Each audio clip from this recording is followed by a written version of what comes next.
जितेंद्र आव्हाड एखादी न घडलेली गोष्ट, असत्य गोष्ट त्याच्या राजकीय सोयीकरता ती निर्माण करणं आणि त्या माध्यमातून प्रसिद्धी मिळवणं ही जितेंद्र आव्हाडांची जुनी सवय आहे.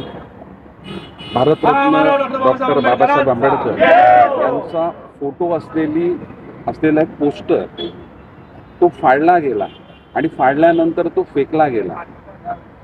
भारतरत्न डॉक्टर बाबासाहेब आंबेडकर यांनी संपूर्ण देशाला समतेचा आणि बंधुतेचा पूर्ण विचार केला. अशा महामानवाचा आत्मा